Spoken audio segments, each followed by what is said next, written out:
All right, so let's start with the big story that we're tracking on WION at this hour, where the state of Missouri in the United States is suing China over the COVID-19 pandemic. Now, the lawsuit has been filed in a federal court, and it seeks damages from China for having covered up the pandemic. Now, Missouri is led by Donald Trump's Republican Party. The Attorney General's lawsuit is in line with the president's criticism of China.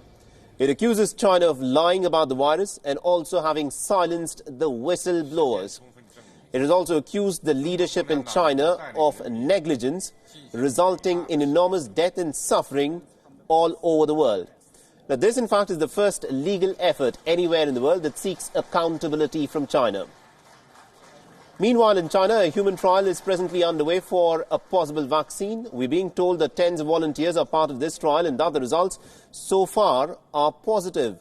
Now, the vaccine targets the initial strain of the virus and a few early mutations, and herein, of course, lies the big challenge.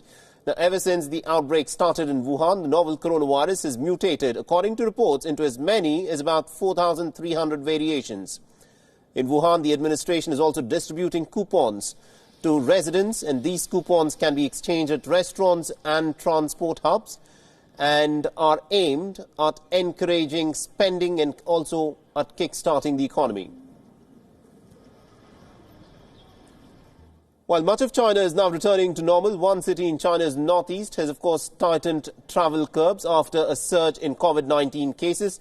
Now, Harbin is the capital of the Heilongjiang province that borders Russia, and it is now dealing with an influx of cases from its northern neighbors.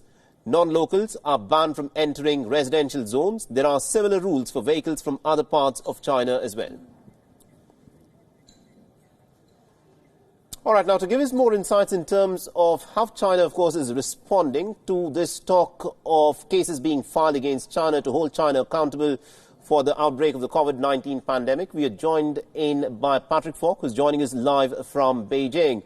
Now, good afternoon to you, Patrick, and let me, of course, begin by asking you in terms of what has happened in the state of Missouri in the United States, where the state of Missouri has now decided to sue China for negligence and for resulting the COVID-19 pandemic in developing into a global pandemic. How are the Chinese responding to this?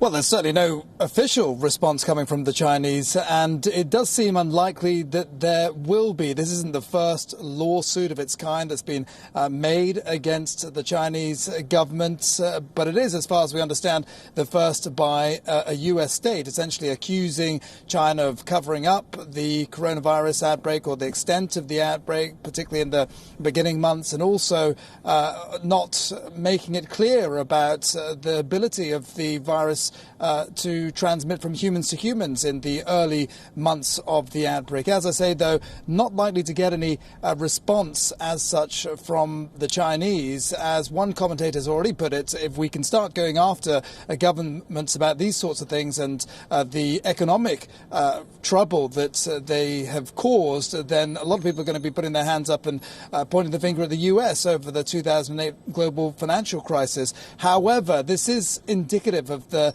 environment that we're in, and there is a sort of growing backlash from Western governments in particular against China over what has happened. And in particular, there has been a development from Australia with the Prime Minister there saying that he had been in overnight calls with President Trump, as well as the leaders of France and Germany, calling for a probe into the origins of the virus. That still isn't something that is clear at this point, and China has hit back and accused Australia of parroting these claims that are being made by the US. We also had China's ambassador to the US hit out at President Trump for making the allegation that China had intentionally perhaps pushed this virus on the rest of the world. So it does seem as though the atmosphere between global leaders against China is stiffening. Right. But as far as we understand, with the lawsuit that's being made against China, no response as of yet.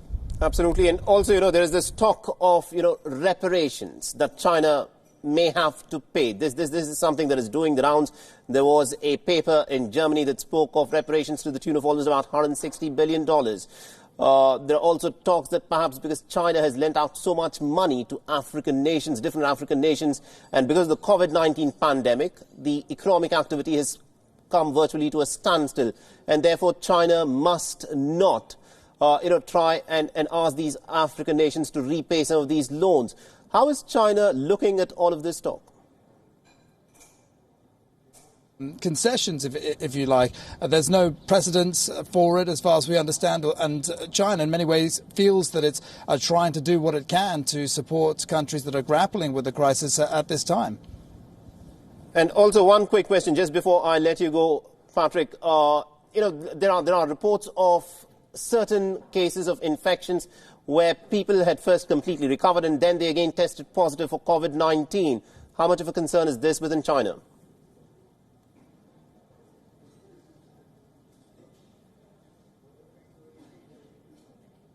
I think there seems to be a problem with the line there with my colleague Patrick Fox. So this of course, is the big story where the state of Missouri has now gone ahead and sued China for negligence and also for bringing about and causing the COVID-19 pandemic. How all of this, of course, pans out is something that will be seen in the coming days.